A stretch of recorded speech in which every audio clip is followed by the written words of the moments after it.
Okay, welcome, ladies and gentlemen.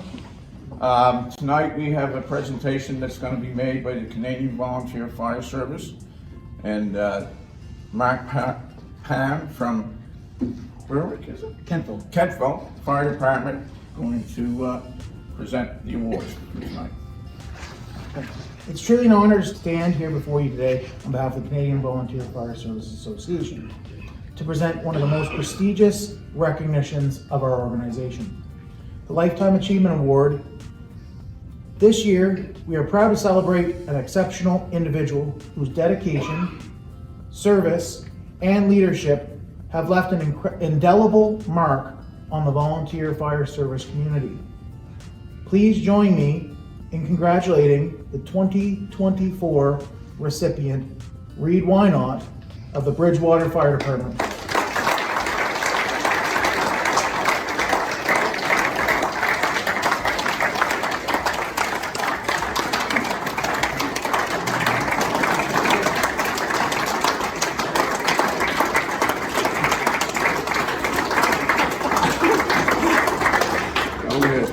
Reed's career in the fire service is nothing short of extraordinary. With 50 years of service, his unwavering commitment to protecting his community and mentoring the next generation of firefighters embodies the very spirit of volunteerism. Reed has not only responded to countless emergencies, but has also been instrumental in shaping the culture of safety, camaraderie, and excellence within the Bridgewater Fire Department. Throughout his tenure, Reed has demonstrated a passion for sharing his knowledge and expertise. From training new recruits to enhancing operational protocols, he's ensured that the legacy of the Bridgewater Fire Department is one of resilience and readiness.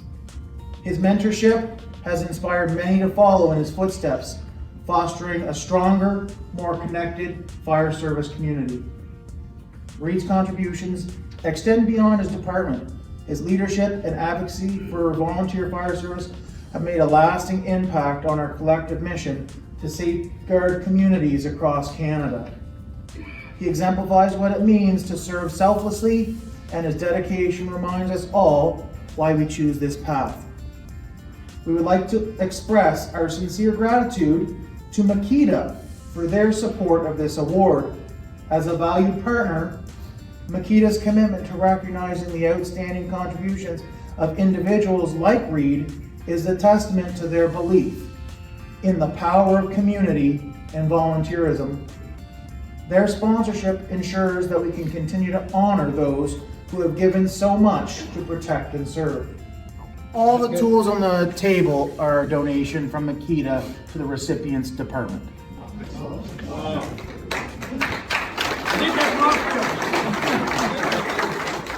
Reed, as you accept this Lifetime Achievement Award, know that your impact and true patriot love in all of us command. Carton brasse porte le paix, il sait porter la croix. Ton histoire est une épopée des plus brillants exploits. God keep our land glorious and free. Oh Canada, we stand on guard for thee.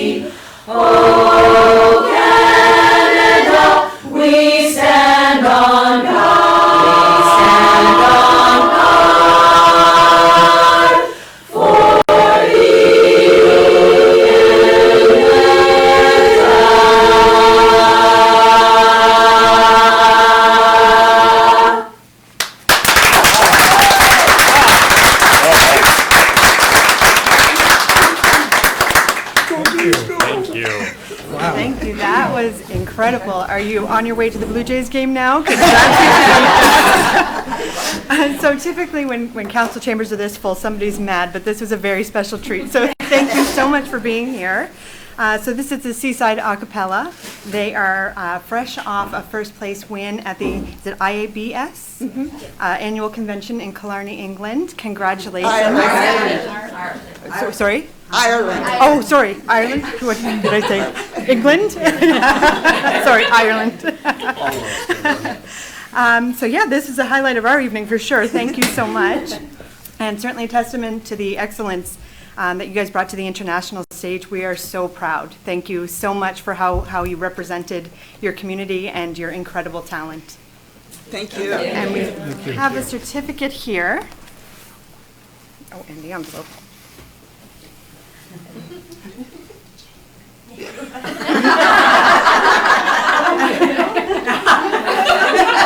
Into the circle. So on behalf of Town Council and Mayor Mitchell, who would have loved to have been here, unfortunately wasn't able to be, I would like to present you all with this certificate to congratulate you on such an incredible achievement. Thank you so much.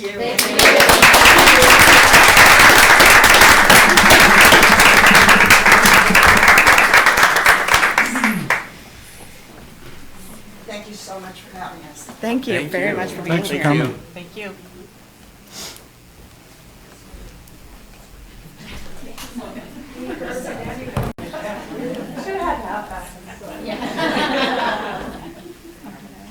Oh, should have watched. Yeah. Wow, that was something.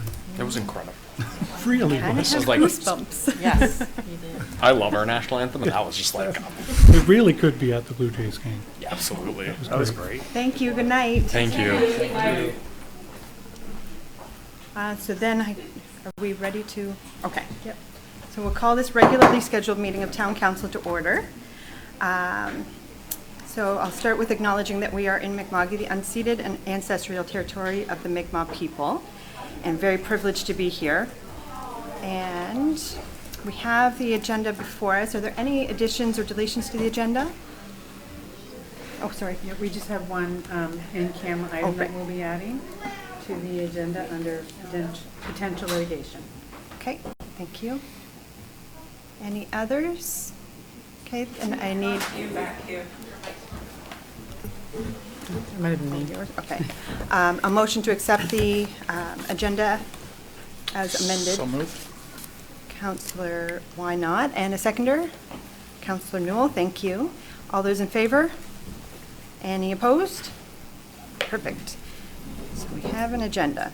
And announcements, I'll start with mentioning that the mayor is in Ottawa right now in meetings with various members of parliament, including cabinet ministers and opposition shadow ministers, in his role as the vice president of the Nova Scotia Federation of Municipalities. I know Monday is his favorite day of the week, and he's hates to miss it, but he's doing some very important advocacy work. Also, I'd like to mention that the Seaside Acapella will be hosting an extravaganza on November 16th at 2 p.m. at Parkview. So everyone, I mean, if you saw that, you have to go and see it again, and experience the magic of that remarkable group again. Any other announcements? Councilor Newell? Two. The first is I think we had an incredible we had a beautiful Halloween event that we happened Beautiful Bridgewater? over this weekend. Yes, is it Beautiful Bridgewater? I was like, That's for some it. reason, my Yeah. head was just spinning there. But so huge thanks to our recreation department for putting that on, and so I'm sure it's always a lot of fun.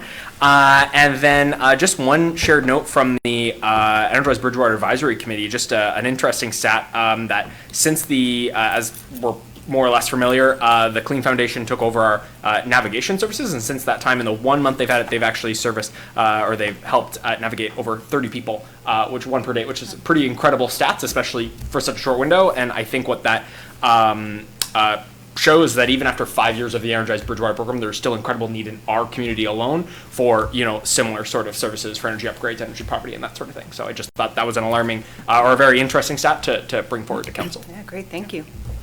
Any others?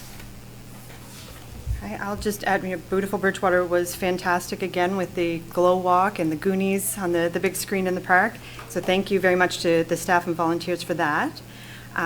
We are also, it was just Small Business Week as well. And there was a week-long program that included a Start or Grow Your Business in Bridgewater. The Lunenburg Queens Planning Committee created and hosted the program for our region. And Small Business Week has come and gone, but certainly make sure that we all get out and continue to support small businesses year-round. And Christmas on the LaHave Committee has issued their call for floats, have they? Mm-hmm. All right, so get those applications in. The parade is November 29, so the sooner the better, I'm sure, is good for planning and organization. Yeah, just to add to that, there should be a link on the website for the Town of Bridgewater events, and you can fill out your parade application, and and it will be submitted right back to the committee.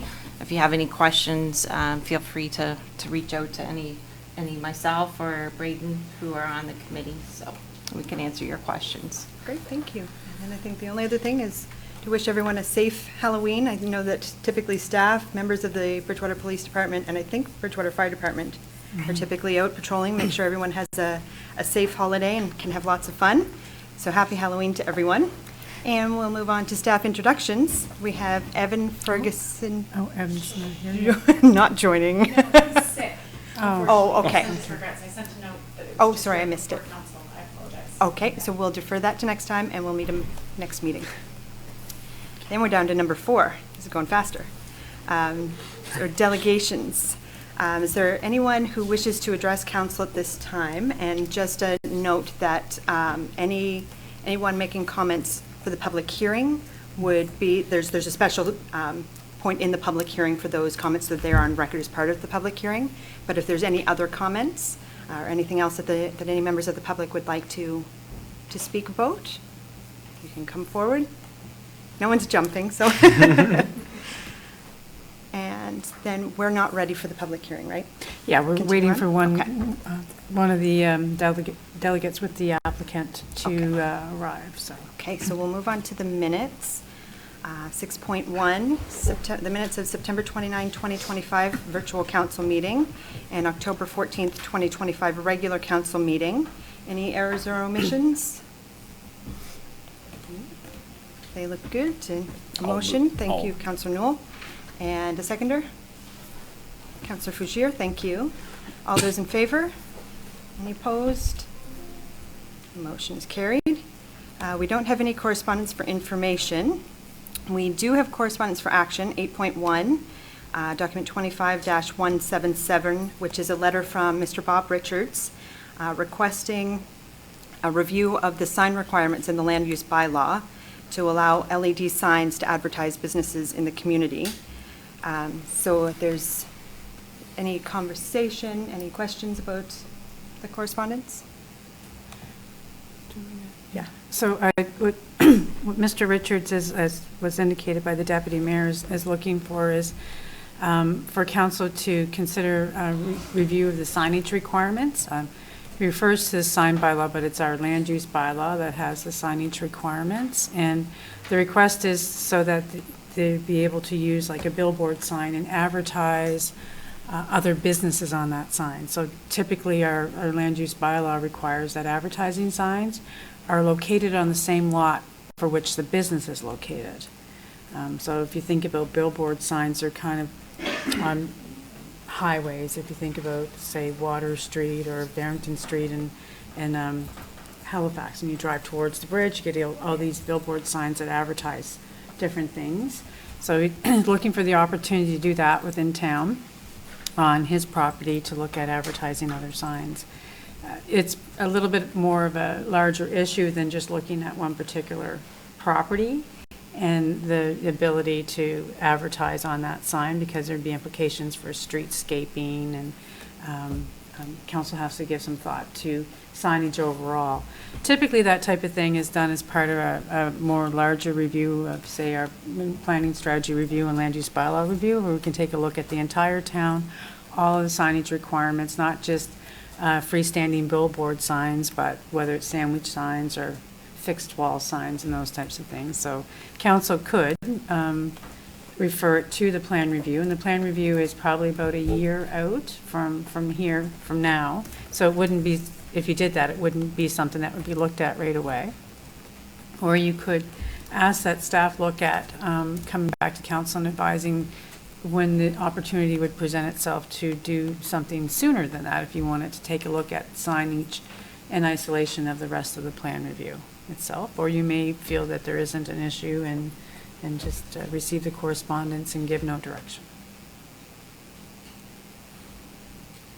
Any questions or a motion?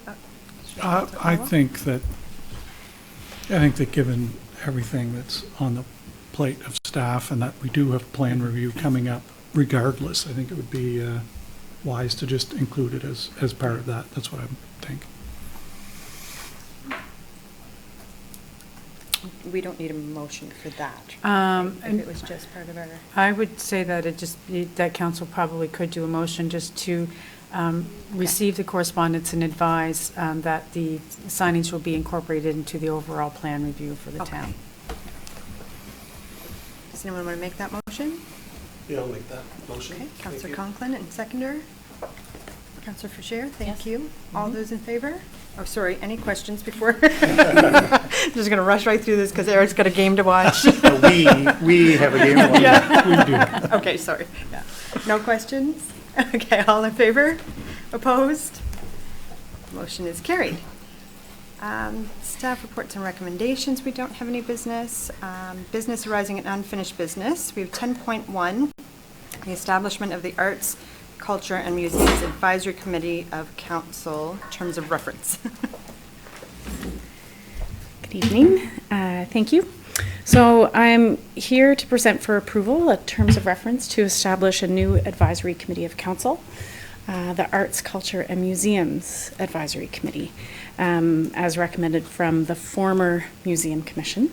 So the Des Brisets Museum Commission, and I'm probably mixing the official name up, operated for many years with great direction and guidance, but following the October 24th, 2024 council meeting, council passed a motion stating or directing staff to commence the steps necessary to dissolve the Des Brisets Museum Commission and draft a terms of reference for an advisory committee to replace that upon dissolution. So on October 3rd, the Museum Commission was dissolved by an act of the provincial legislature. And after the coming into force of that act to dissolve it, all gifts, trusts, bequests, devices, grants, etc. were all then transferred into the responsibility of the town. And the commission has been meeting over the past year, working together to develop new terms of reference. With a lot of discussion, because over the past 8 years, the museum has been transforming itself from just simply a museum into more of a hub for arts and culture, so they felt that the name should reflect, and the purpose of the committee should reflect that. So the proposed mandate for the Arts, Culture, and Museums Advisory Committee is to consult with, advise, and make recommendations to council through the director on policies, programming, and strategic planning for arts, culture, and museums, including but not limited to the storytelling of our past, present, and future, sponsorship contracts and agreements for the town's cultural facilities and programs, equity, diversity, inclusion, accessibility, and anti-racism and decolonization efforts in relation to the Arts, Culture, and Museum, and the collections development and interpretation, educational and cultural programs. To advise and collaborate with other advisory committees of council on intersecting matters of arts, culture, and museums, and to provide an engagement space for public input and involvement with respect to matters pertaining to arts, culture, and museums. The terms of reference include, definitions, the role, and also the members of the committee and the types of membership that it would seek. And so in addition to a representative from council, the support of staff, they spent a lot of time talking about what the makeup should be of the committee, and also worked with the anti-racism and diversity coordinator for the region, for Lunenburg County, to talk about how, should there be a designated seat? Should there be Would you name the person? What is best practice? So you'll see in the terms of reference that the best practice is to reserve a seat, sort of provide for a protected seat. So they're suggesting for Mi'kmaq, for youth, for the Friends of the Des Brisés Museum Society, which is a nonprofit, standalone nonprofit society that fully supports the work of the Des Brisés Museum, but not necessarily to appoint a specific person into that role, because that can be a barrier to participation from some of those communities. So that's reflected in the terms of reference as well. And the work ahead for the committee will be working with staff to review policies and procedures for collections management, including acquisitions, loans, licensing, and deaccessioning efforts. And also strategic planning for the continued integration of the recreation and culture services as a key stakeholder alongside the Parks, Recreation, and Active Transportation, as well as the Heritage Advisory Committees. So, Great, thank yeah. you. Any questions? So we have Just- a motion, for- oh, sorry. Oh, just one final note. The names in front are the names of the Museum Commission members who wish to continue to serve on the Arts, Culture, and Museums Committee. We sort of mixed it up so that not everybody is appointed on the same day and their term ends on the same day. And it's reflective as well as of Councillor Colwell's already participation for the past year. And normally it's a 2-year term that councillors are appointed to the committee. So it's just reflecting that there's already been a year with the museum. Yes, this has been a lot of work to get to this point and better reflect Everybody. how things are working at this point. Thank you. So this is great to kind of get it wrapped up. So we have the first motion just for the terms of reference. Is anyone willing to make that motion? Councillor Wynot? I move that the Town Council for the Town of Bridgewater approve the terms of reference for the Arts, Culture, and Museums Advisory Committee as presented in Attachment A of document number 25-175. And a seconder? Councillor Caldwell, thank you. Any questions? I'd just like to comment that the commission has worked with what is hopefully soon to be just a commission. Well, I guess it is now. It's already a former commission. The commission has worked very hard on these terms of reference, and I look forward to the opportunity for council to hopefully pass them tonight. Great. Okay. That, all those in favor? Any opposed? Motion carried. And then we have a second motion to add some people to that new advisory. Councillor Caldwell, thank you. I move that Town Council for the Town of Bridgewater appoint the following individuals from the former Museum Commission to the Arts, Culture, and Museums Advisory Committee. Amanda Rodenizer for a 3-year term ending October 31st, 2028. Istvan Malner Sussex for a 3-year term ending October 31st, 2028. William Rogers for a 2-year term ending October 31st, 2027. Emily Cashel for a 2-year term ending October 31st, 2027. And Councillor Stacey Caldwell for a 1-year term ending October 31st, 2026. Thank you. Seconder? Councillor Newell? That was their opportunity to get rid of you, and they kept you, so. All those in favor? Any opposed? Motion is passed. So we are down, thank you.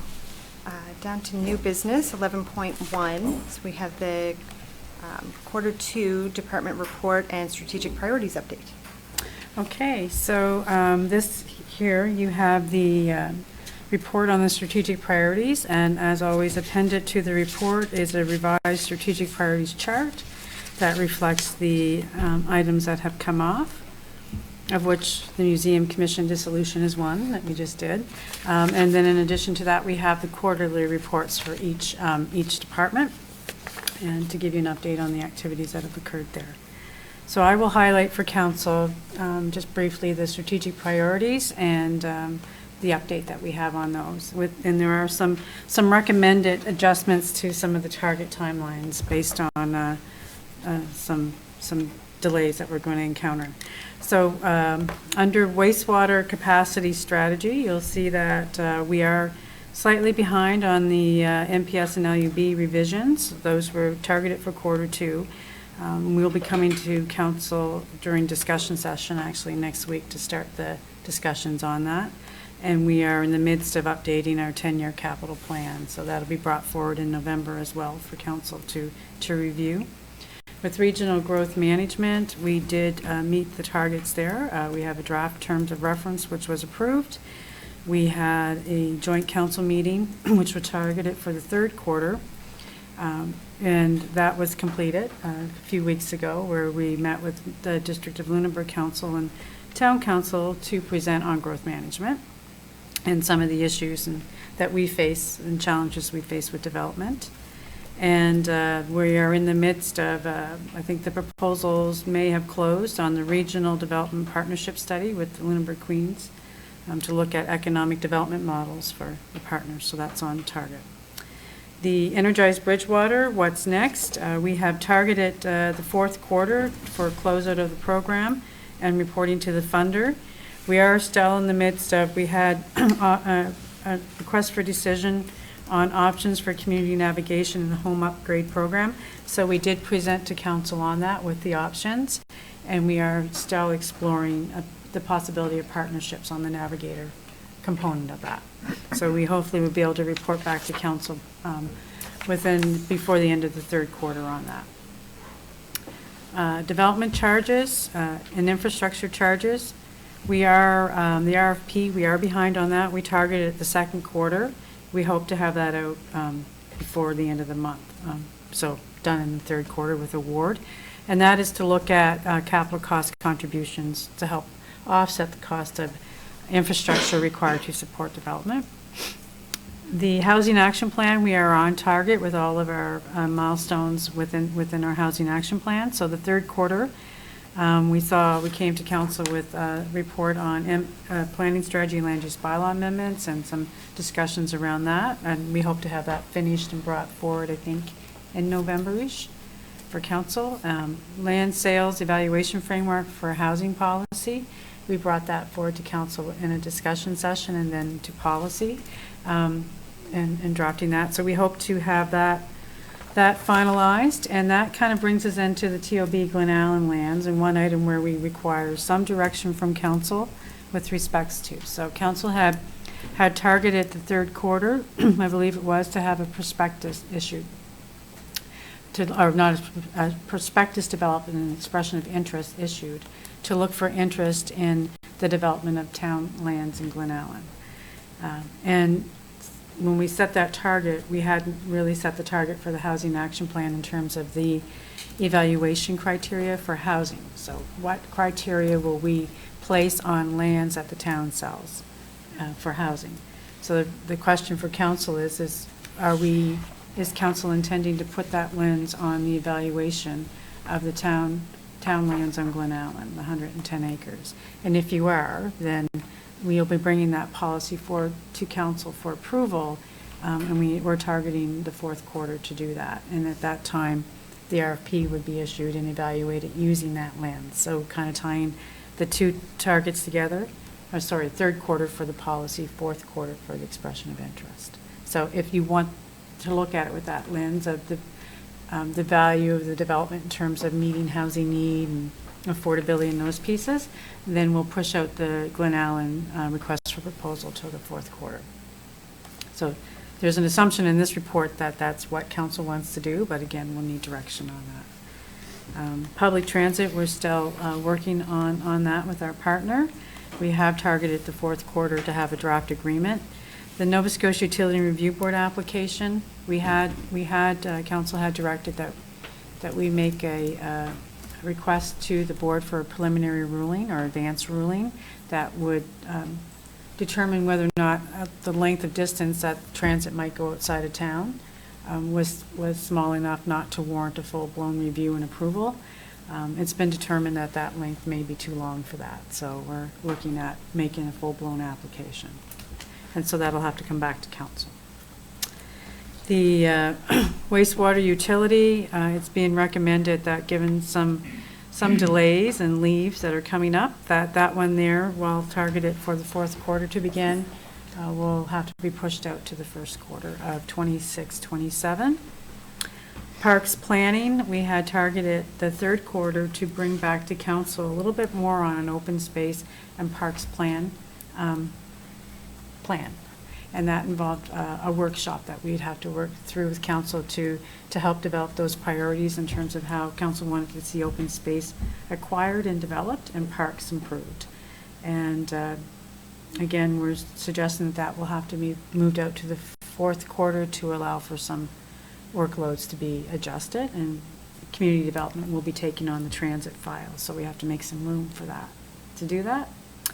And that's the main ones there. So in terms of changes or adjustments on the operations review, it's being recommended that Phase 3, which was originally earmarked to be done in the third quarter, that we would push that out probably to the end of the fourth quarter.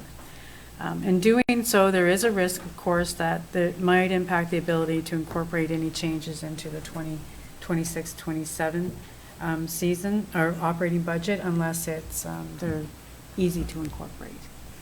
But that would be the result of doing that. Parks plan, as I indicated, it's being recommended that we move the target to the fourth quarter. And the town lands in Glen Allen, same thing, that it be moved to the fourth quarter to align with the timing of the policy for evaluating land for disposal. And the wastewater utility, fourth quarter to the first quarter of 2026-27. And also we have the EV public infrastructure, which was looking at planning strategy and land use bylaw amendments to require the infrastructure be incorporated into development agreements, that we enable the capacity of community development to take on transit. So we would move that out to the fourth quarter as well in order to achieve that. So that is what's recommended in terms of changes and the update on the priorities. And of course, I'll answer any questions council has or anything on the quarterly reports as well. Any questions? Yeah, sure. I move that town council for the town of Bridgewater accept the strategic priorities update and departmental quarterly reports for the second quarter, Q2 of 2025-2026 fiscal year, and further that town council approve the strategic priorities chart as contained in document number 25-173. Thank you. Seconder? Councillor Conklin, thank you. All those in favor? Any opposed? Motion is carried. Thank you for that update. And then we're down to 11.2, the RFD for Bridgewater Fire Department structural firefighting gear. And we're reviewing. Yep. You've got it? Okay. Tammy's got it. I got it as best as I Back can. to you. So our budget contained funds to look at the replacement of bunker gear, so structural firefighting gear. And it was required to replace aging gear to meet standards. So council approved the acquisition of the items in the capital budget. We went out for proposals on the equipment. 5 submissions were received. They were reviewed by an evaluation committee that consisted of the fire chief and one of the deputies. And there may have been another individual on that, but they were all representative from the fire department. And they reviewed the proposals against the criteria, the evaluation criteria, and conformity with specifications. The recommendation is that the award of the RP be provided to Cummings Fire and Safety for $101,759 net HST. So it is over budget. But having said that, they are in receipt of a $30,000 grant to offset some of the costs of this bunker gear. That money was not accounted for in the budget. So we were anticipating spending $95,000. So it now brings us down under budget by around $25,000, I believe it is. So that is the recommendation based on the evaluation that was done, that Cummings was the lowest compliant bid that met the evaluation criteria that they established. Perfect. So with gear that we can't go without, under budget, seems like a pretty good deal. Any questions? Why not? Just curious, that gets 20 sets of bunker gear, I believe I read. Yep. Approximately what percentage of that would be for active firefighters? Like, is our department 40 large? Is it? I believe it was, I don't know the exact number on hand, but this wouldn't, there's more than 20 for sure. Right. Yeah, and we phase it in over a couple years. Okay, so we don't have outdated gear that other No, firefighters that we would be meeting standard. Okay, perfect. Yeah. Perfect, thank you. Good question. Any others? Okay, anyone willing to make a motion? Councillor Yep, Bashir? I'll make a motion. I move that Town Council for the Town of Bridgewater approve the award of RFQ 2025-07 structural firefighting gear to Cummings Fire and Safety Equipment Limited for a cost of $101,759.09 net HST. Thank you. And a seconder? Councillor Newell? Any other questions? Okay, all those in favor? Any opposed? Motion is carried. And we're down to 11.3, application briefing for rezoning at 40 Victoria Road from downtown residential R4 to medium-density residential R5. Yes, Sarah, thank you. Good evening, everyone. We received an application on September 15th, 2025 for rezoning at the property located at 40 Victoria Road from a downtown residential R4 zone to medium-density residential R5 to enable for a 4-unit dwelling. The request would require a rezoning, a map amendment to the zoning map of the land use bylaw. The future land use map in the MPS designates this area as medium-density residential, which is intended to accommodate compact and more affordable housing options and allow for a maximum of 4 units as of right, as well as higher density residential by development agreement. So the existing zone in the downtown residential is the downtown residential R4 zone, as mentioned, and this would permit a single unit and 2-unit dwelling as of right. The proposed medium density residential R5 would permit a multi-unit dwelling up to a maximum of 4 units as of right. This property is located within the residential architectural control area, and any new structure would be subject to architectural control requirements. So next steps are for staff to complete a thorough review against relevant policies and IM6 review, and then a public participation meeting is scheduled for November 5th. Following that, staff would return with a planning analysis report, and the first reading would take place at that time. Great, thank you. Any questions about that? No? Straightforward, we're all happy? Great. All right, is anyone willing to, we need a motion for that, right? No, No, okay. just information. Yeah. Okay, moving on, thank you. And then we are down to 11.4, with the discussion session notes from October 6, 2025. I'm sorry, do we need a motion to accept those? No, just. And, okay, for information, and as Mayor Mitchell always reminds everyone, everything that we have is also available online, if you want to follow along or look into those. And then 11.5 is the discussion session notes from October 20th, 2025. Any errors or omissions in that one? We can accept those. And that is the end of our agenda, aside from the public hearing. So we might as well proceed to the public hearing and maybe the, Okay. yeah, individual will arrive. Okay, go up to my notes. Back to that part. So to recess, council. Okay, so I'll recess the regular council meeting and open the public hearing for the second reading of the land use bylaw amendment to the definition of residential care, group home, and small option homes. Hi, look, I'm really sorry to interrupt.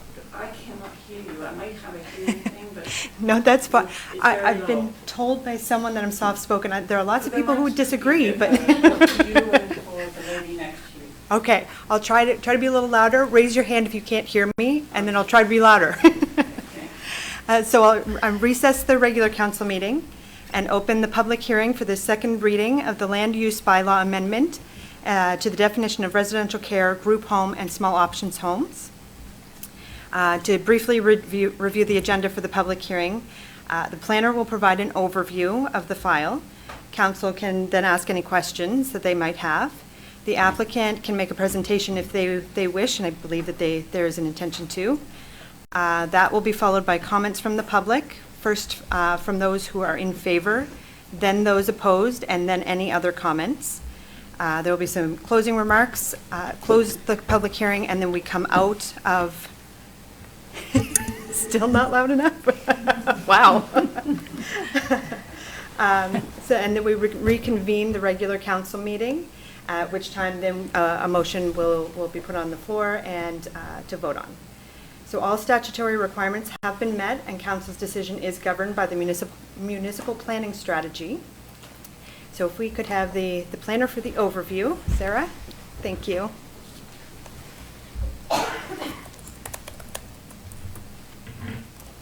Okay. Let's see, is this going to work?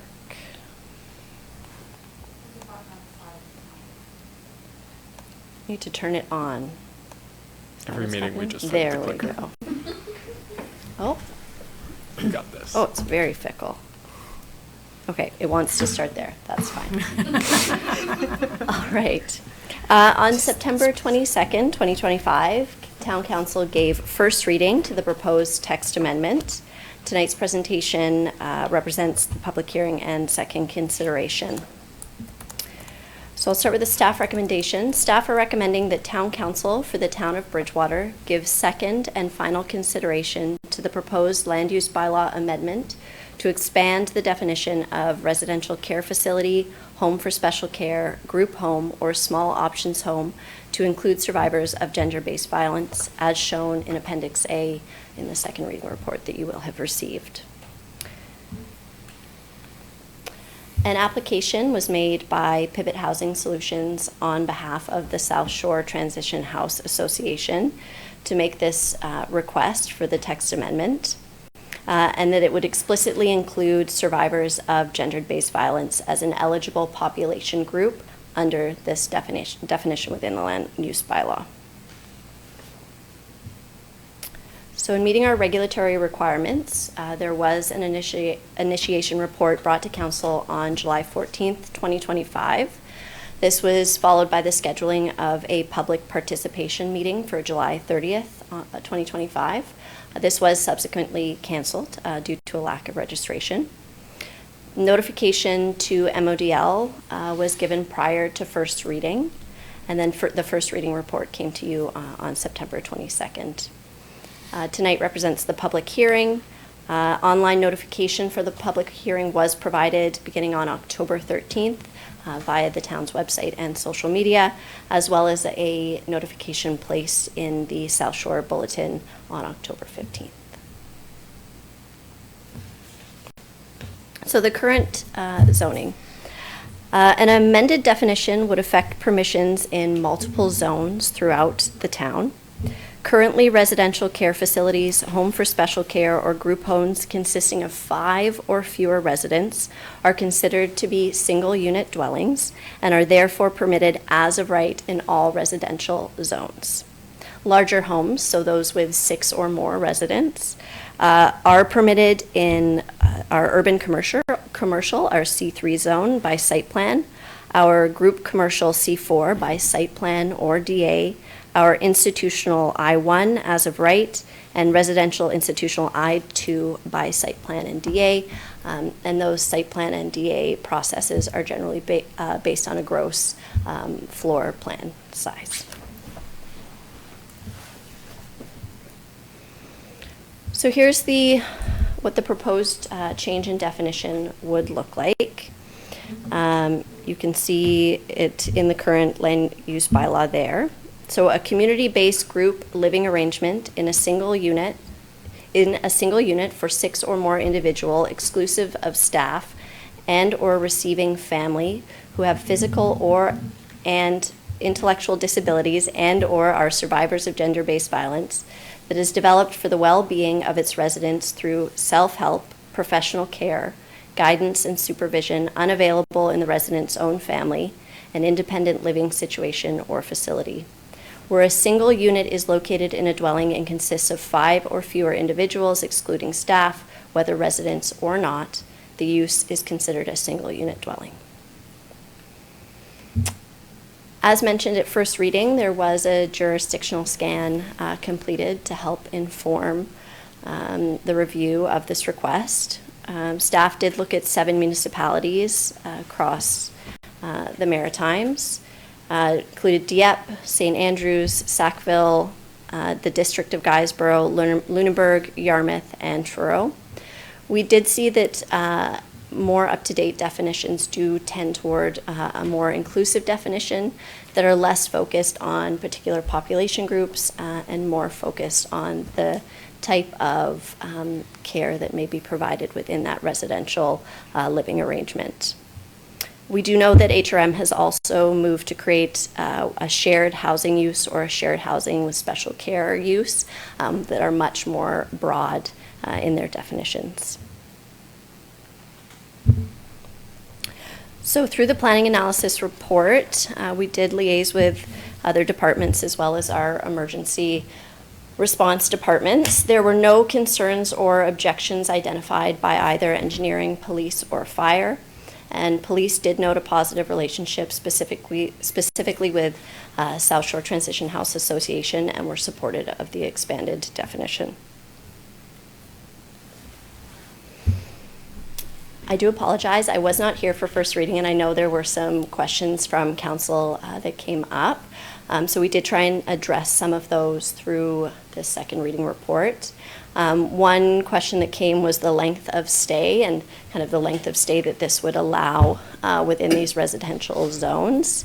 I think it's important to note that currently the town's land use bylaw doesn't contain length of stay provisions for any type of residential housing.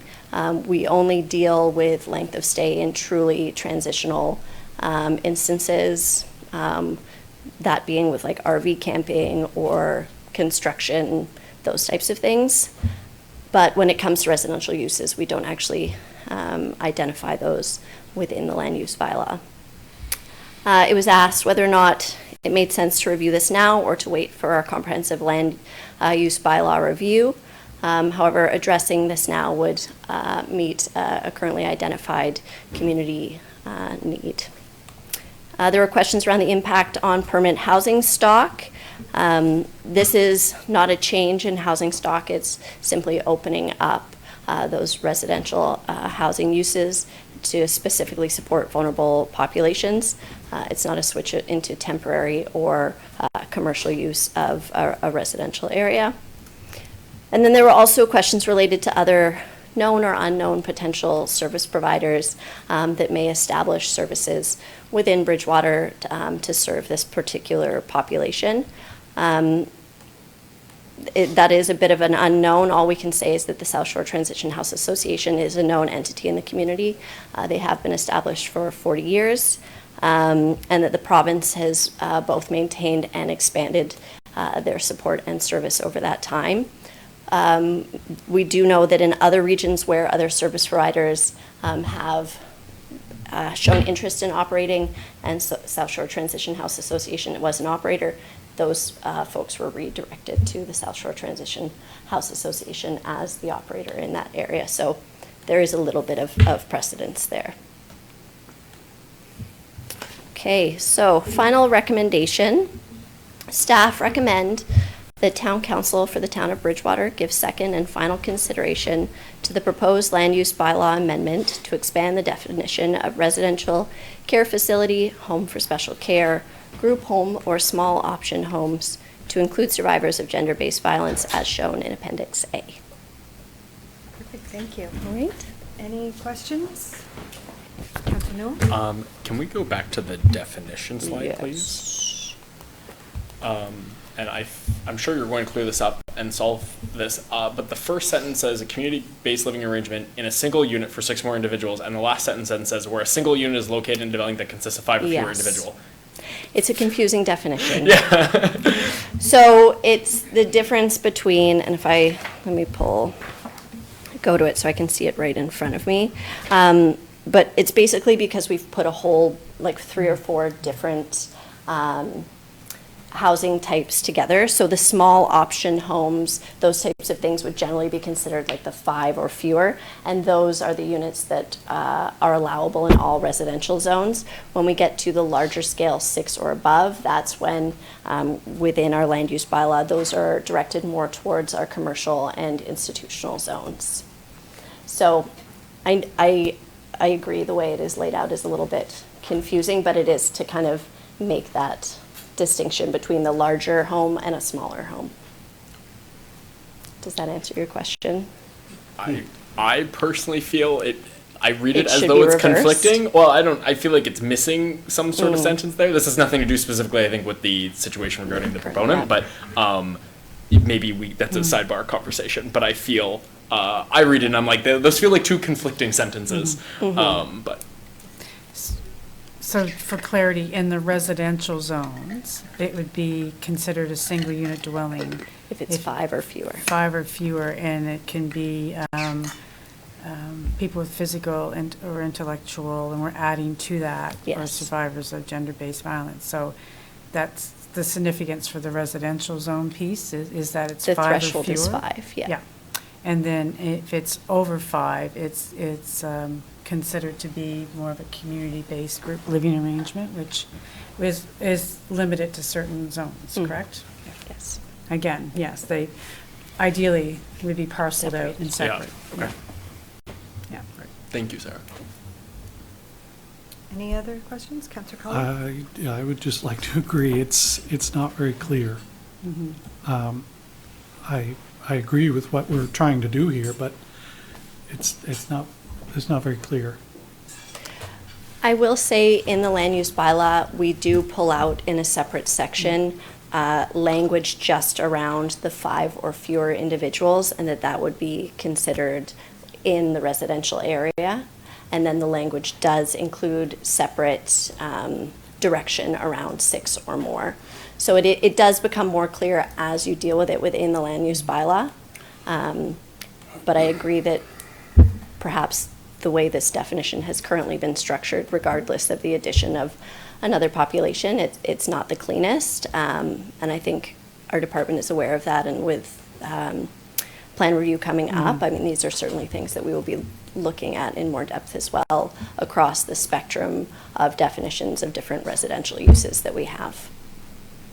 That's great. I was hoping that was part of the planning review. Yeah. We're Yeah, going to look at making certainly. them usable documents to not just planners. Yes. Great, thank you. Councillor Fugere? I'm just more or less a clarifying question. Where you put that it excludes staff, whether they're resident or not. So if a staff member is, I don't know, say staying there overnight, that would, maybe they're working a 12-hour shift or what have you. So that isn't considered, but part of the 5, correct? That is correct, yeah. Okay. Yeah.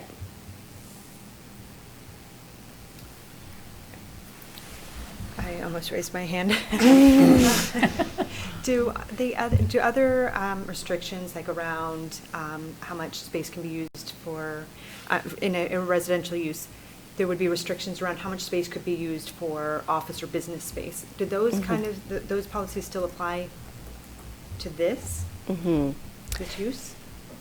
If it were considered a change in use, and I don't know, Jessica, if there's more to it than that, but it would apply as it does across any other, Okay. yeah, All use of in the the land use bylaw. residential Yeah. land use bylaws still Yeah. apply? Yeah. Okay, great, thank you. Yeah. Any other questions? Okay, so then we're on to the applicant's presentation. Is she with us? Oh, she is, I see her. There, if you wouldn't mind just introducing yourself before you start, that would be great.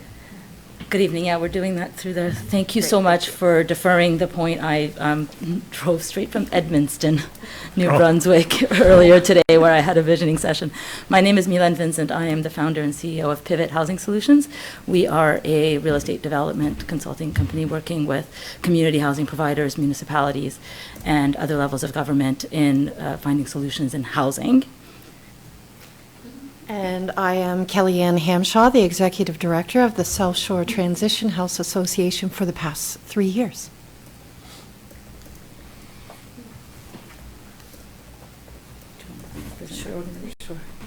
About the South Shore Transition House Association, we've been in operation here in the town of Bridgewater. You should be very proud of that history.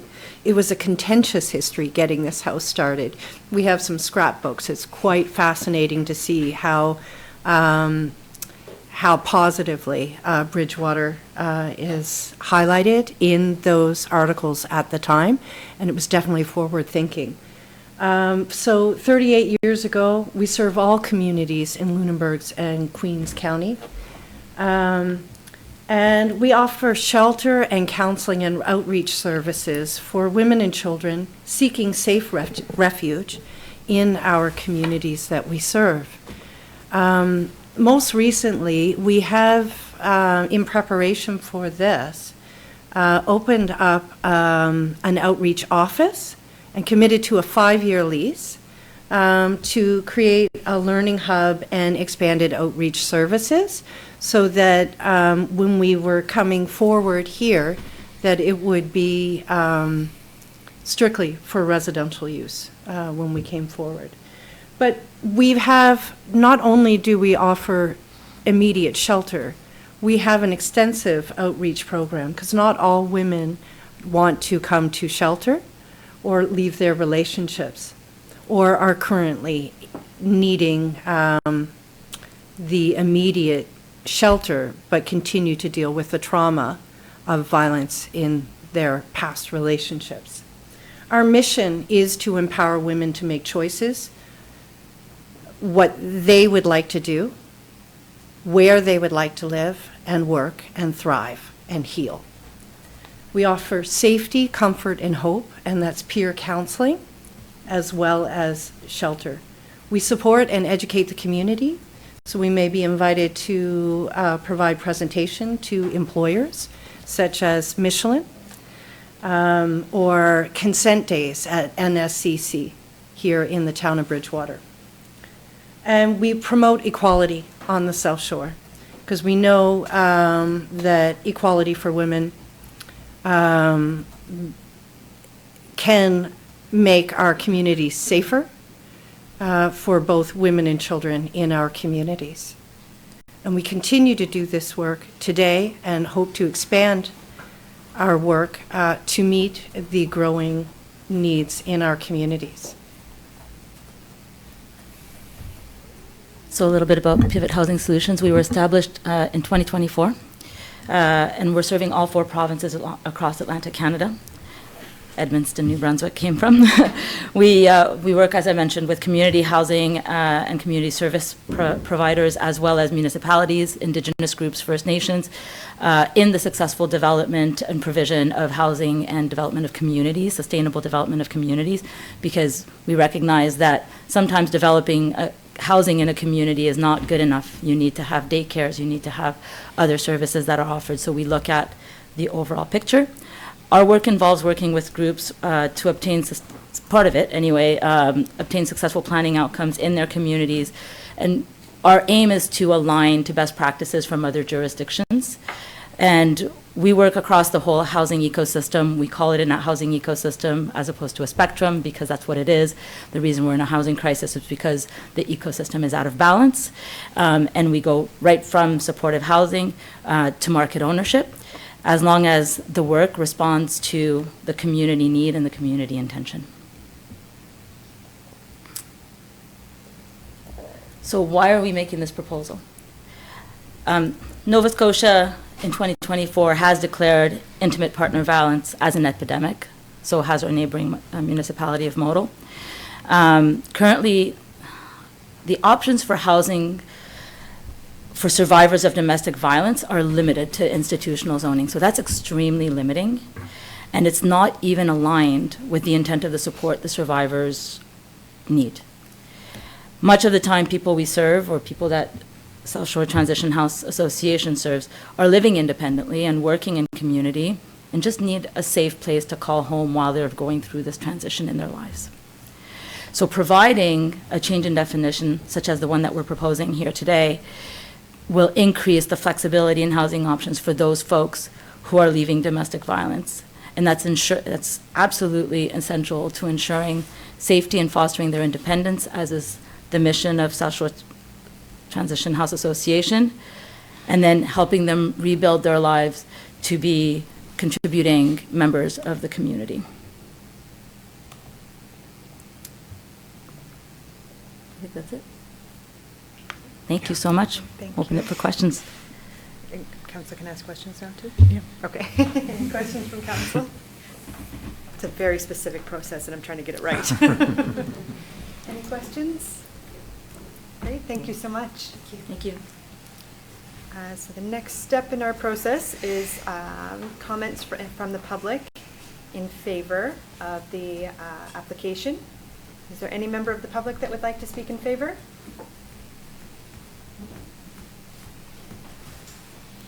I just ask you to state your name for the record. Thank you. Yeah, my name's Sue Dexter, and I'm definitely in favor of this. I was hoping, though, that I would see a few more kind of definite examples of what's being suggested. I mean, is it going to be a number of houses throughout? I mean, I think it should not be just in institutional or commercial areas. I think it should be included in the residential area. But I'm wondering, I would have liked to have heard more about actual kind of examples of what it might be like. Is it going to be like a house, a duplex maybe divided between two families, or will it be something where many families or many groups of people will be living, that sort of thing? And I was hoping I'd hear some of that. But in actual, I am definitely in favor of this proposal, and for it to be taken out of like industrial or institutional areas and brought into a residential area. So thank you. Thank you very much for your comments. Can I respond to that? Okay. So in response, the policy is the framework that allows the organizations to do that great work with 38 years of experience, the flexibility to look at all of those kinds of options and not to kind of maintain the current zoning, which really limits them. Yeah. So it will open up all of the types of options that you were mentioning. Anything else that you would add to that? No, it's basically up to 5 individuals, and it can be duplex, single family, like it's a single unit dwelling, so it could be 5 per single unit dwelling. So it just opens how that looks, if it's parent and child, or individuals that are living in that arrangement together. It's really, it can look many different ways, but it's really the number of individuals that are being limited to the residential areas of 5 and under. Yeah. So it's the policies that we can hand over the work to the experts who know what's needed. Thank you very much for your comments. Any other members of the public who would like to speak in favor? We're building up nerve now. I can't not speak. Thank you. I'm Sue Bookchin. I'm Executive Director of Be the Peace Institute. We have appeared before your council before. As you know, we have a housing crisis. And so it used to be that people who were escaping violent relationships would stay in a shelter for about 6 weeks, and then they would move out into their own place.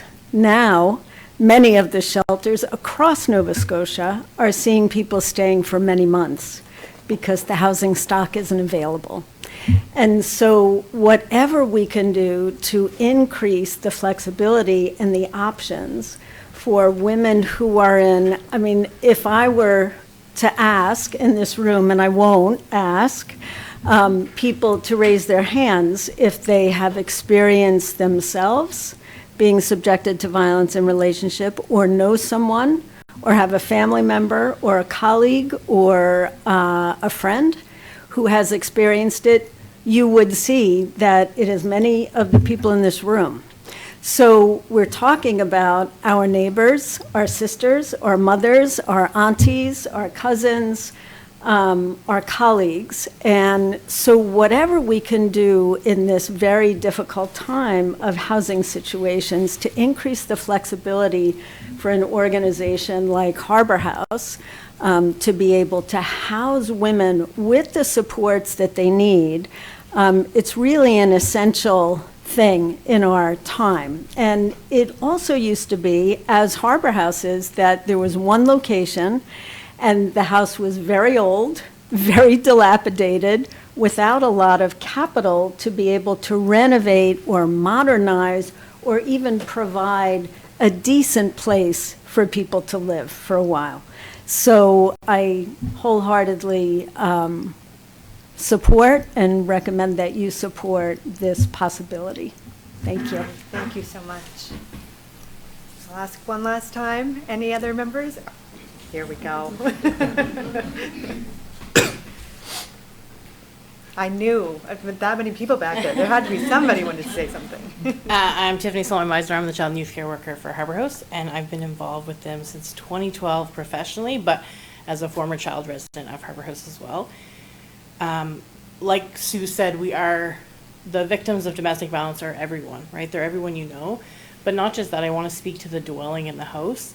We make it and we strive to make it as the employees of the house to make it just part of the community. Like when you go by Harbor House now, you don't know that it's Harbor House.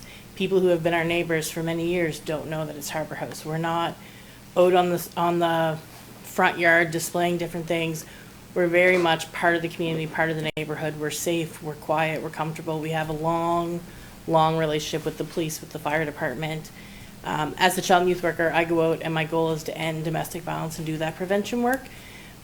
So we're not, you might hear when we talk about like a women's shelter, we're more than a women's shelter. We do work with all genders as well. The shelter itself for the safety does have to be women, but our goal is to hopefully end domestic violence. And being in the community, we are providing a safe, quiet way. So I don't want the fears of what that might look like to also then hinder that decision as well, because we have been part of the community for 38 years, and even people that are right close to us wouldn't even necessarily know what we are, because we really work very hard as a community to make it that safe, welcoming environment. Thank you so much. Any others? Okay, any comments from the public who are opposed to the amendments? I'll ask again if there are any members of the public who would like to speak in opposition to the amendments. 2 times good enough? Yeah. Okay. And any other comments, whether they don't necessarily have to be opposed or for? Okay. And then just closing remarks? Declare it closed, yep. Okay. So thank you all for the information that you shared and for getting up in front of us and sharing your thoughts. It's very helpful. And I think it's great for the public to hear as well. I was doing some research. I did a lot of research. And I found on the Transition House Association of Nova Scotia's website, there was an interview that they did with CBC. And they said that the number of women and children experiencing violence who are seeking help from women's shelters in the province has increased 182% since 2019. And that translates into 4,800 women and children seeking support last year alone, 13 people per day. I know we've all heard the stories on the news. They're not in other provinces, they're not in other countries, they're right here in our neighborhoods. And we're very lucky to have an organization with 38 years of experience, 38 years of trust and community development to be helping to provide those services. There are a lot of communities who do not have these services at all, and their communities are suffering. So we're very, very fortunate, and I know there's a mountain of work to do to get this done and to get us to where we need to be as a community, and I really hope that this is just one step closer, and we're glad to be a partner in that. So I will call the public hearing, close the public hearing, and reconvene the regular council meeting. And So now we're looking for a motion from council as to how you'd like to move forward. Councillor, why not? I move that Town Council for the Town of Bridgewater hereby conducts second and final reading of bylaw number 234, a bylaw to amend the municipal planning strategy and land use bylaw to expand the definition of residential care facility, home for special care, group home, or small option homes to include survivors of gender-based violence as contained in Appendix A of document number 25-122B, dated October 6, 2025. Great, thank you. Seconder, Councillor Newell. Any questions or comments? Councillor Caldwell? I'd just like to thank everybody that came out for the public hearing, and especially those who spoke. And I'm just pleased that council might be able to do a little something to help this, what is a scourge in our community, in all communities, really. Thank you. Any others? Great, then all those in favor? Any opposed? Motion carried.